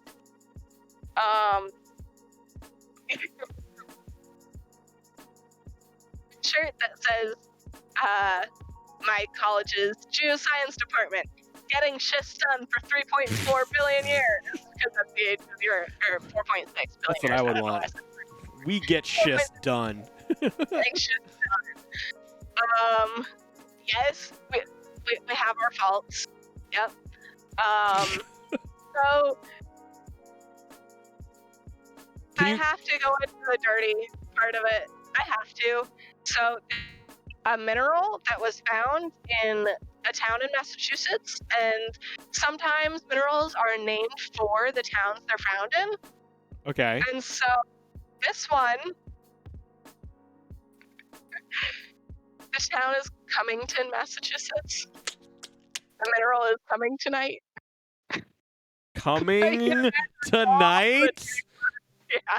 C-U-M-M. Coming. I-N-G-T-O-N-I-T-E. Coming tonight. Yep. Oh, and look at it! Looks like someone took a black light to it. That doesn't help. Or else it's a rocks that glow under black light. Wow. My friend has a shirt that has the chemical formula of coming tonight on it, and it's like, if you get with me, you'll be as it has the chemical formula. Oh my god. A geologist who knows the formula for that mineral would get it. Oh my god. So yeah, we get pretty punny. If you hang out with me, you'll be coming tonight. Oh, that's great. So said glaucophane rebecite. If you've ever played Outer Wilds, all of the species of character that you are in the game, they're all known for minerals. Or one of them is Rebec, who's named for the person who rebecite was named after. So it's like gabbro and schist and marl, and so not minerals but rocks too. Feldspar, yeah, it's so cool, and I love that game for it so much. Do you have like your dream list of like, if I discover a rock, these are the names I want to use? I don't. I've never thought of that before. Usually it's named for either the place it was found or the person who found its name. Okay. So like rebecite is named for Rebec. Okay. Yeah. I like that they could have been, we could have used my name, but no. We're going to call this Coming Tonight. Yeah. Like, I'm sorry, I can't put my name on this one. This one's way too good. No, I don't blame them at all. No. I think that's brilliant. And I discovered a new favorite rock. Can I use this as a granite countertop? Could I shave this down and smooth it out? Like, would that work? It's more like it's one mineral that would be in maybe a granite. Yeah, because the rocks that are in Cummington, I've been there and I've seen a lot of the rocks there. I think they're all pretty, either like, they're all nices and stuff like that. Okay. The whole rock, sure, but... So it wouldn't be big enough to be a countertop, huh? The individual mineral, probably not. You'd have to go down to the Mexico mines with like the 30-foot gypsum crystals to get a big enough mineral to be a whole countertop. Done and done. Can you or has it been done where people can just like make granite out of stuff where you're like, I want it to contain this. I want the granite to contain this and this and this. So there are synthetic minerals. We have lab-made plenty of minerals. Diamonds is the one I always go back to because it's done. But in terms of large rocks, I don't think they really do that. There's just, and for granite, it is like, granite is one of the most common rock types on the Earth's surface. So why is it so expensive? It's so common. Because you're buying a huge rock. It's all like one solid But it's piece. so common. It's just lying around everywhere. Yeah. Because you're paying for the processing time and power. Oh my god. Oh, that's cool looking. Mm-hmm. What is what would be considered the rarest type of rock? What is it? I don't really know what specific rock is the rarest. Is it Captain E-rock. Is it Captain E-Rock? There's only one of you, So- E-Rock. It makes you so special. It's called anorthosites that are fairly uncommon around the Earth. In Northosite? Anorthosite, ANORTH, anortho. And CITE? There's a northite, a north. I think it is CIT, anorthosite, anortho, SITE. See what they give me. Nothing. Anorthite is another kind of rock, so anorthosite. And northosite.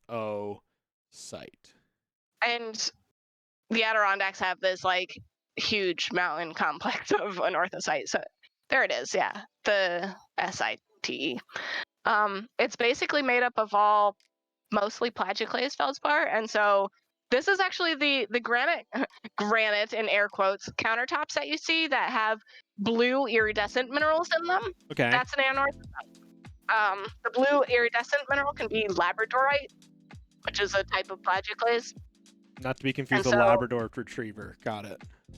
Right, it's from Labrador, Canada, so hence labradorite. Or depending on where you're from, some people pronounce it labradorite, but it's totally labradorite. Okay. But you get different pronunciations depending on where you're from of everything. Yep, Canadian dog. Yep. Labrador Receiver? No, I'm not doing that. It's Labrador Receiver. If you've probably seen labradorite, it is the blue iridescent kind of mineral where it's just really pretty colors, kind of shimmers between blue, green, and like I'm purple. Spelling that wrong. And it is Labaroda?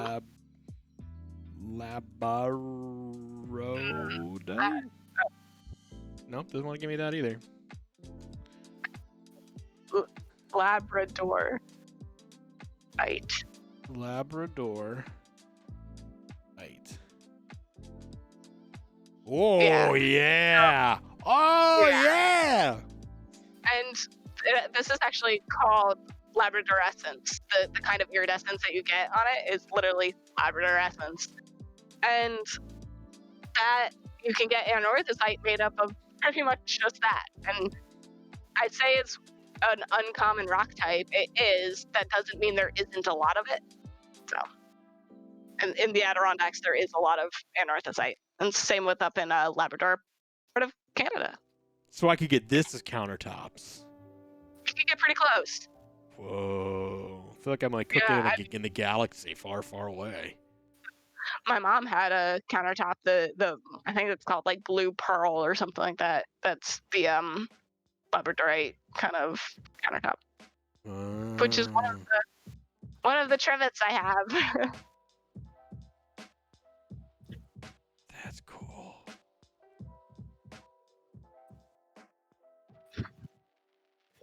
These are so pretty. Mhm. I have a piece of this that I polished up at the lab. That was just like one of the pieces that was sitting around that I was just like, hey, I'm gonna polish this up. It'll be fun. Wow. What are your thoughts on rock tumblers? Do they actually work? Yeah, absolutely. Rock tumbling is the thing is you kind of have to have most of the rocks in it be the same kind of rock. So like if you do like a bunch of quartz, because it's based on how hard the rocks are, they're them banging around in the tumbler with some grit in there will actually like knock off the pointy parts of the surface and it'll smooth it down. So like rock tumblers aren't necessarily just polishing, but they're actually smoothing out the rock. Mhm. And you do finer and finer grit, which is like a powder of different coarseness that you put in, and it will smooth out the rock even more as fine as you get. And that's essentially the polishing process, and that's exactly how you want to polish like a specific rock. If the rock is too soft, you're just gonna bust it up. So like you don't want to do serpentine in a tumbler because it's just such soft material that you can just take like a piece of sandpaper or even a piece of like denim with a little bit of polishing grit on it, and you can polish up serpentine. I have a piece that I did that too. You can just polish it by hand. You're pulling out stuff that looks like this. Yeah, so it would take a while to get there, but those are all tumbled. That's it, how those are polished. Those are like gift shop rocks. Like I have so many of those. Oh yeah. Because I would go to gift shops with my dad, and that would be what I would get is the little pouch of polished rocks. Those are tumbled, and to get that really nice polish on it, you get down to like a really, really fine grit. That is a grit will just like polish away all the scratches in it until you get a really smooth surface, basically. Like where would I have to go to find a rock that would polish this nicely? The trickier part, right? You could probably do it with a bunch of quartz. So like the white pieces in there are probably quartz. And the thing is that to get that kind of polish is probably a gift shop. Is probably more of an industrial style polish. So they probably do that in some industrial tumblers. And I don't think the rock tumblers you can get probably would get you to that polish, but it really is setting it on a coarse grit for a few days and tumbling, and then cleaning it all off, setting it in a finer grit, and keep stepping finer and finer and finer. That piece is not tumbled. That one with the sharp edges is definitely, that's just a quartz crystal. That's not tumbled. No, Beaver, it's definitely not instant results. It takes a couple of days tumbling for it to chip down and polish up. And then you have to do it again at another grit.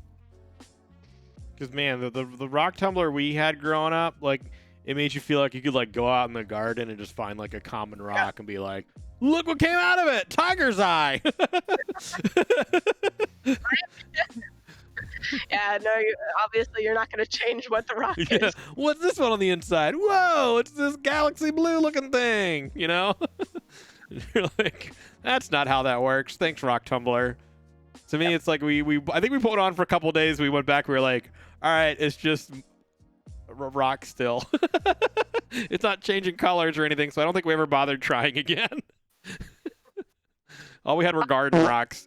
I'd say the somewhat faster but more labor-intensive method is using sandpaper. That's basically what I do at work. The paper I use isn't just sandpaper. It's specifically carbamate, which I'm not sure what the material is, but you can have like aluminum powder or diamond grits or whatever. You can have different types of grit. That's a harder material that works better for rocks of different hardnesses.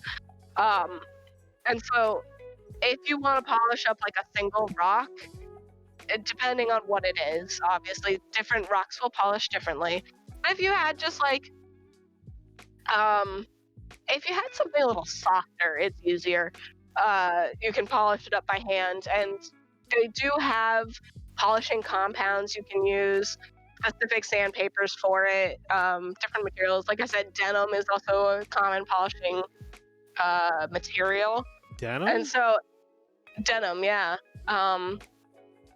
And so it's just buffing out scratches, essentially. Okay. And so there are definitely different things you can work with that you can buy pretty easily to polish up rocks. Things like sedimentary rocks, like sandstone, aren't going to polish very well. But things like chert, which is what you'd find like arrowheads made out of, that could polish up pretty nicely. So chert? Chert, C-H-E-R-T. Ooh. Is like flint, and it's another kind of quartz, but it's technically a sedimentary rock version of, say, chalcedony or agate. Very, very fine cryptocrystalline quartz. Is it a flint rock? Like a fire starting rock? Yeah.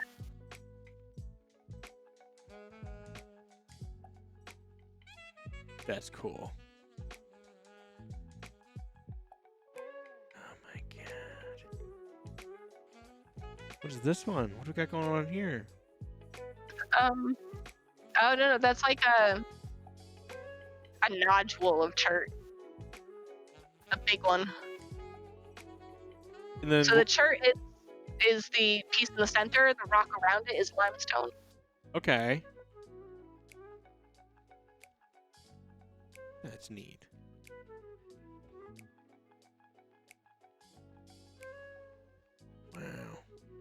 Wow. Does anybody in chat have any questions for Pyrope that we have not answered at this point? Feel free to throw those into the chat while we're going through. I think there's any other like burning rock questions that I have.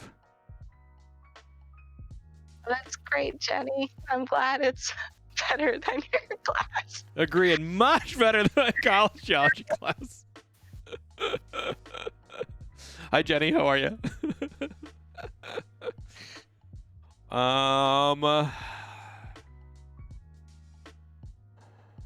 What other rock questions? Beaver, I love sharing my knowledge about rocks, as you guys have all figured out by now. I do get so excited about it and just enthusiastic about being like, yeah, I can tell you about that and that too. Sure. Yeah, I was telling Pyrope before this. Like, I love talking to people who are passionate about something, because that's where you can get like so much information from. So if you guys aren't a member of the Discord, Pyrope has a channel in there where she has been sharing different rocks that she has found, and just sharing just facts about different types of rocks and things like that. So there are little almost daily tidbits being thrown out every day in the Discord, so you can check that out there. Technically, I'm kind of running out of cool rocks to post, but I'm not even like dented my collection. But like, they just don't all look as cool. So this one's rock. You're like, oh, a rock. Trying to. Wow. So, one of the what I've told students in terms of how to I use snow and ice for distinguishing between a mineral and a rock, but what I've used for students, the analogy I've used for them is like an ice cream sundae. Like each component, or a chocolate chip cookie. So each component, like the flour and the chocolate chips and the sugar, each of those is a mineral. The chocolate chip cookie, once you put it all together and bake it and get that gooey chocolate, is like the melted feldspar in my migmatites. That's your rock. So a chocolate chip cookie is basically a migmatite. Yeah, that's why I eat rocks all the time. Just eating rocks. Let's see what we got here. Oldest. See also oldest rock. Oldest rock. Ugh. The oldest material of terrestrial origin that has been dated is zircon mineral. Yep. Where would you find zircon? Zircon is found in a lot of granites. It's found everywhere. It really is. But it's tiny, so you don't usually find it as big as in that picture. Usually you find it microscopic. That's what we use to date things. Yeah. I want to answer this question about petrified wood. Yeah. It's not a myth, no. Basically, you take wood and it gets buried, essentially. And when it gets buried, it gets fossilized. And it is essentially the wood parts get replaced with jasper or agate. It's all quartz at this point. There's probably some carbon left over too that lets them date it. But basically, when you fossilize something, the organic material gets replaced with minerals like quartz or calcite or something like that, right? And so petrified wood is essentially cryptocrystalline quartz, really, really tiny quartz crystals. That's why it's so smooth, replacing the wood. And it maintains the tree-like texture that it was when it was a tree. So, yeah, petrified wood is so cool. It really is. How rare is it? It's a bit rare, but mostly, I'd say the bigger issue with petrified wood is that people collected a lot of it. So like the petrified forest, you can't take pieces of it because it's gone, because people took pieces of it.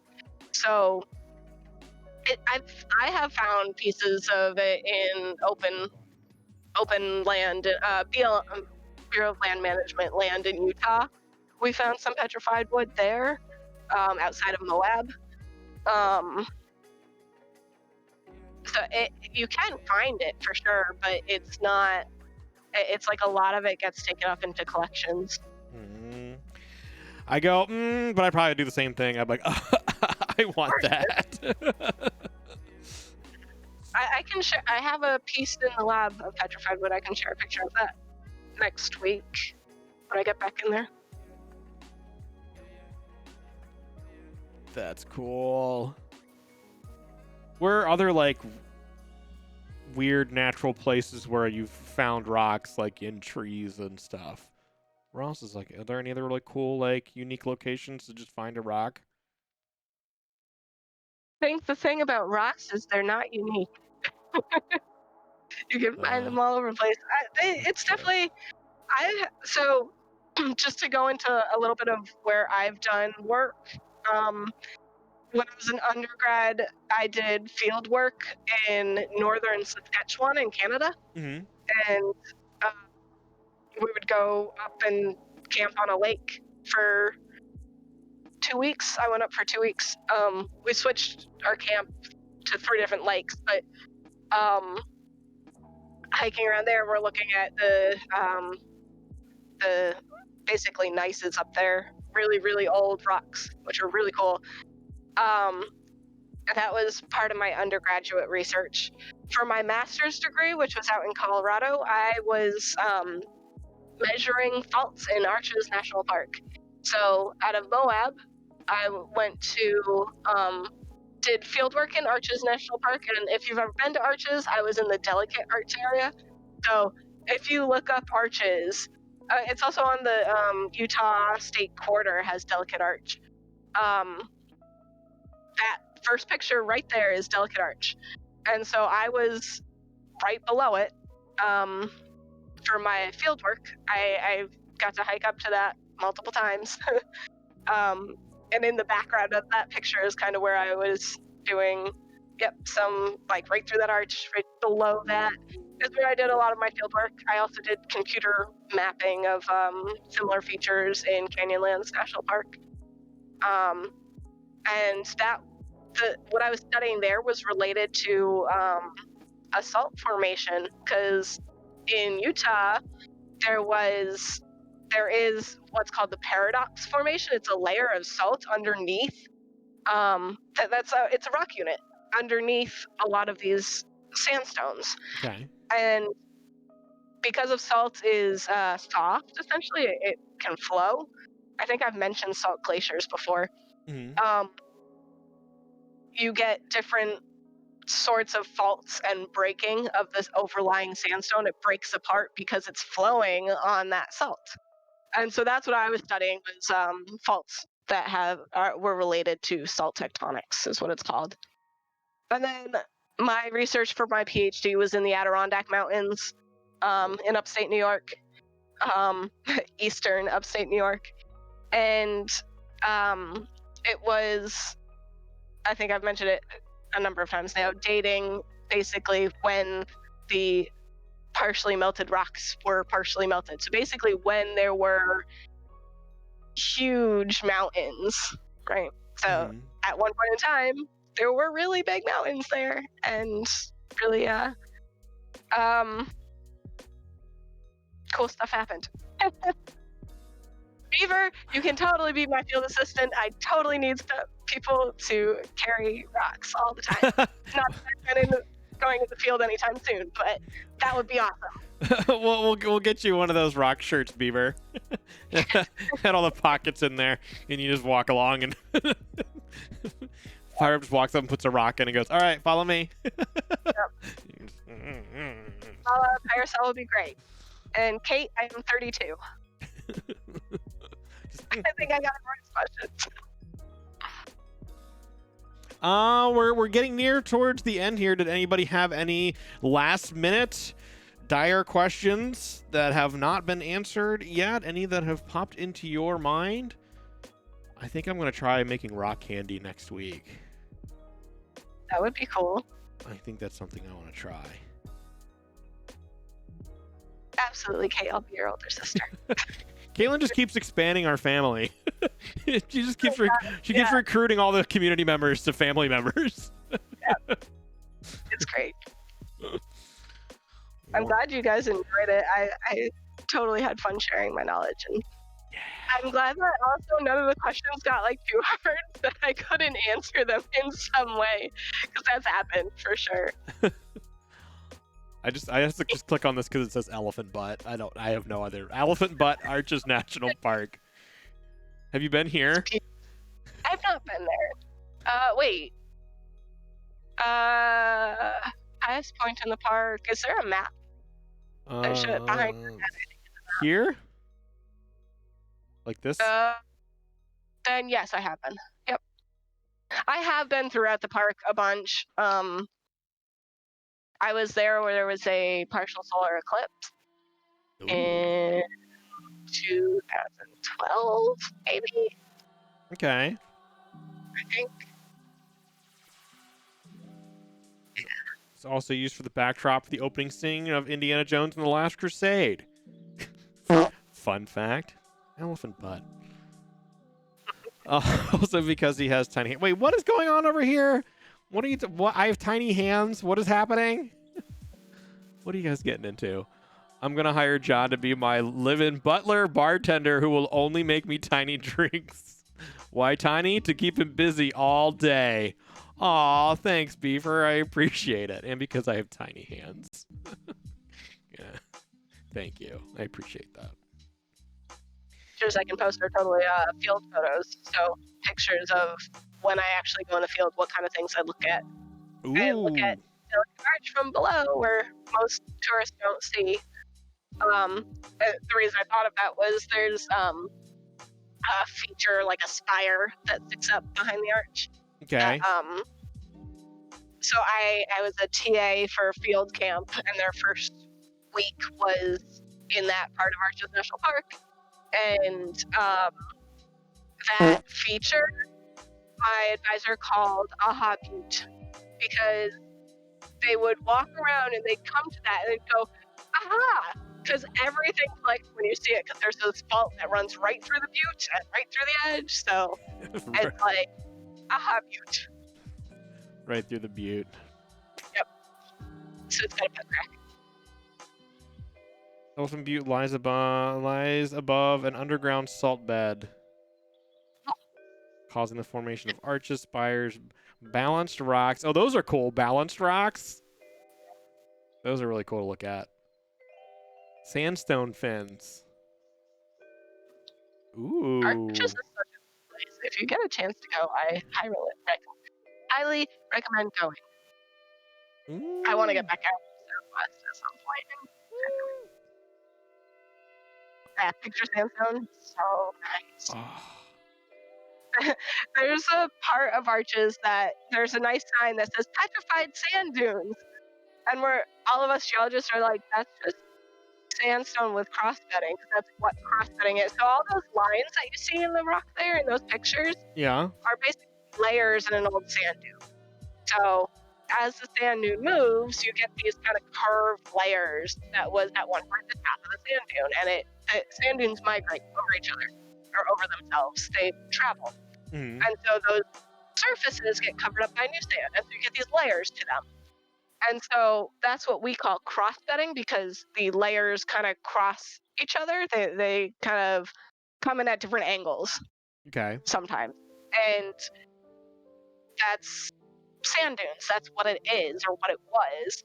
And it's just really kind of funny that it made such a big hype about petrified sand dunes. And you're like, all of this is petrified sand.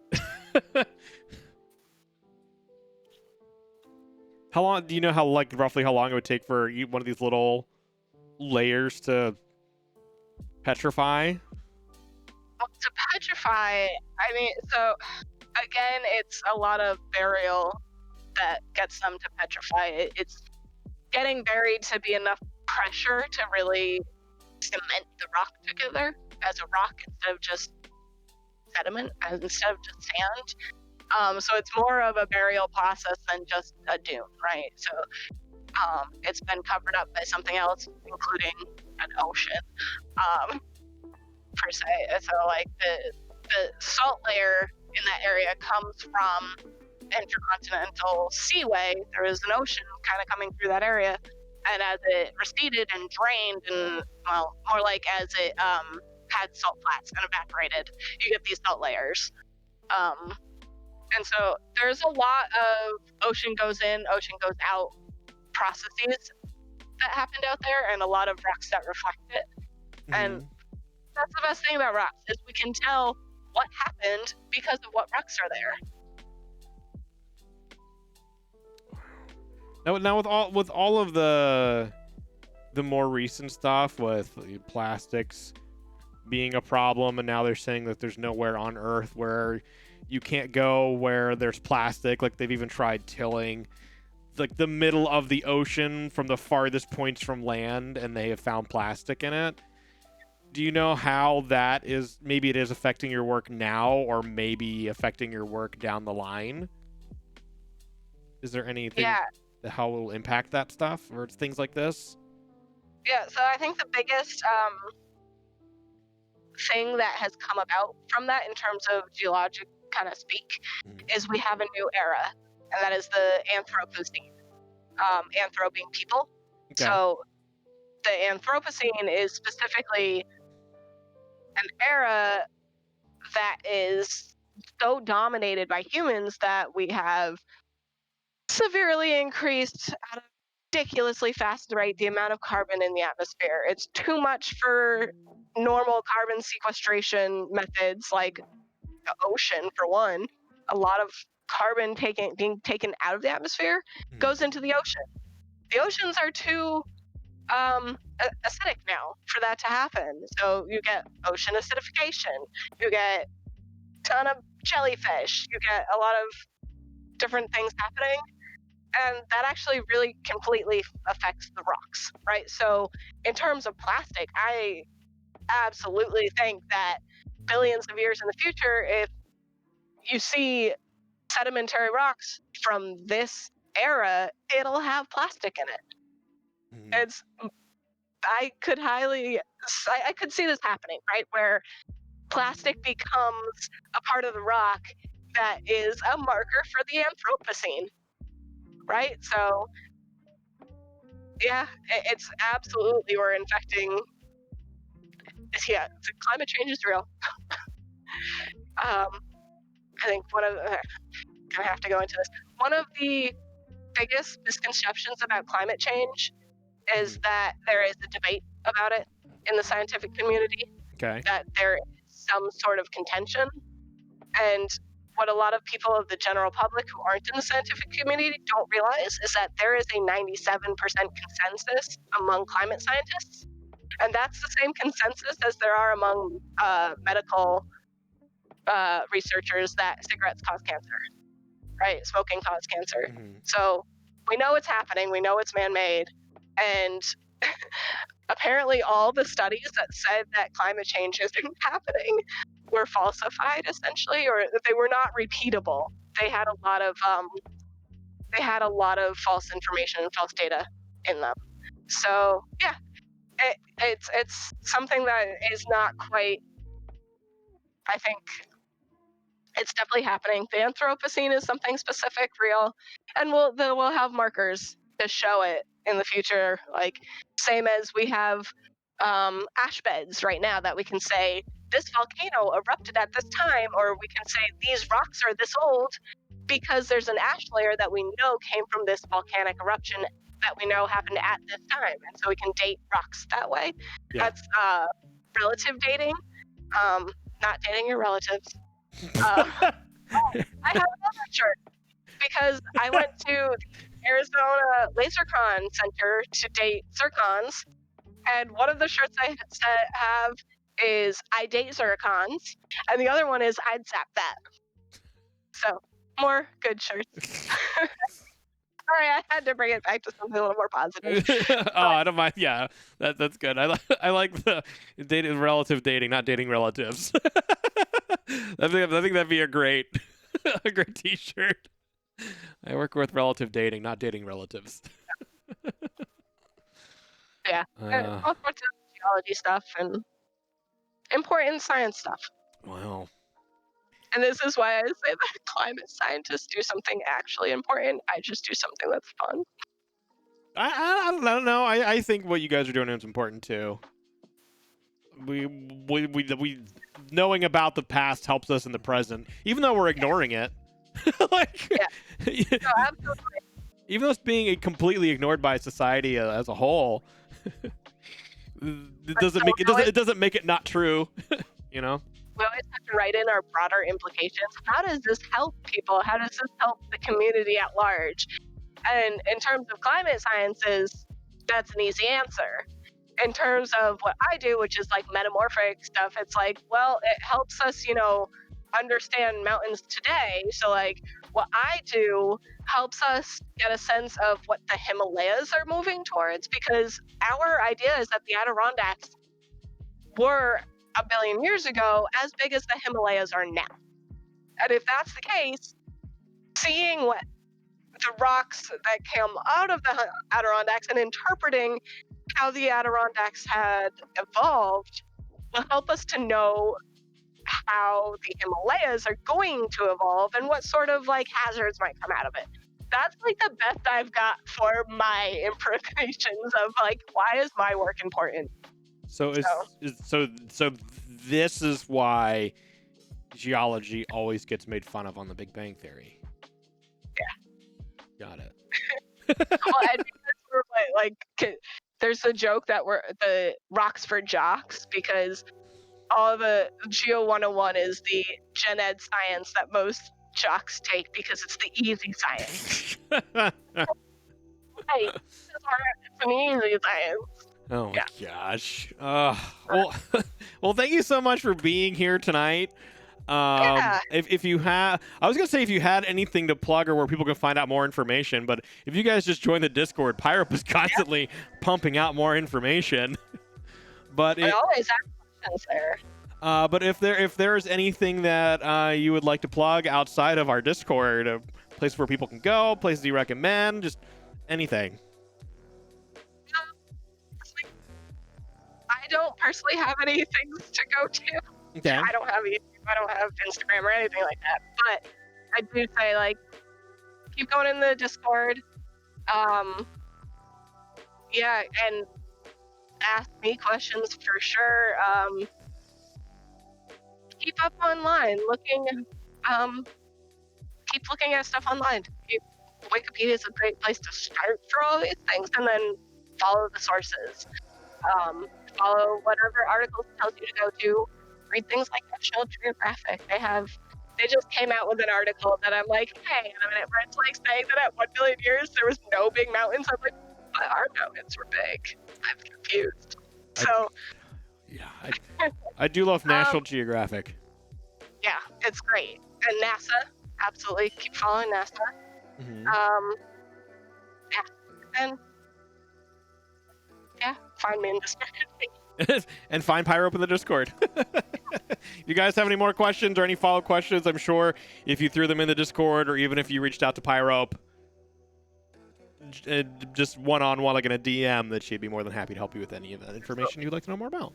And if you need rock ID, ask me rock ID. I love it. Yeah, I might not be able to do it for a picture, but do it. She will certainly try. We're going to set up a P.O. box, and you can start mailing Pyrope rocks. And so that way she can get a better feel for it. Like, here's a couple of rocks. You just cut these open for me, please. I just want to see what's inside these. Yes. I'll cut them and I'll polish them for you. Yeah. Well, thanks again so much for being here. I love having you as part of the community. I love having the resident geologist for crosswords in the morning. Like, Pyrope, it's a rock question. Where are you? Yep. So thank you again so much for being here. Thank you to everyone else who has joined in and tuned in and asked great questions and followed along. Thank you so much. I appreciate it. I will be back tomorrow morning to do some crosswords. Hopefully you can join us tomorrow. Maybe Pyrope will be there for a bit before once she's on her lunch break, at least, maybe. Or no, wait, you're not at work tomorrow, are you? I'll be around. Yeah, she'll be around. And John Pumper's joining me tomorrow morning in the audio. So John Pumper from the Pumper Pair. If you guys have been following the Pumper Pair, he's going to be hanging out with me tomorrow morning.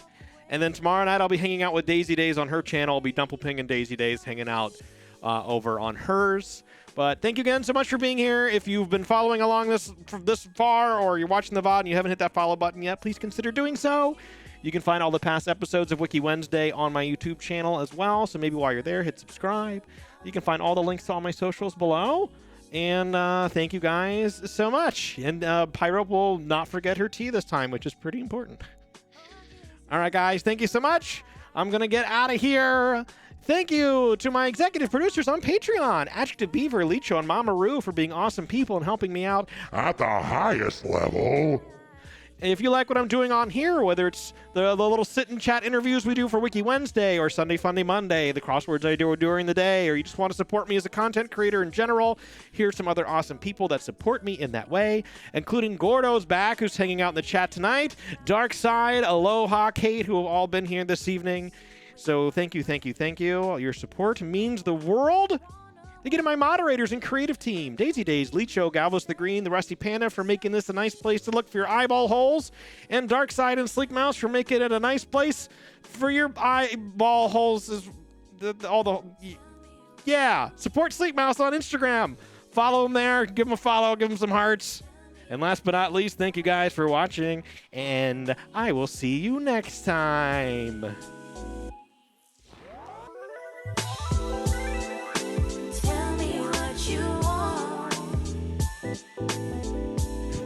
This is a really weird song to end on, but I'm just going to do it anyway. Bye-bye. Super sexy.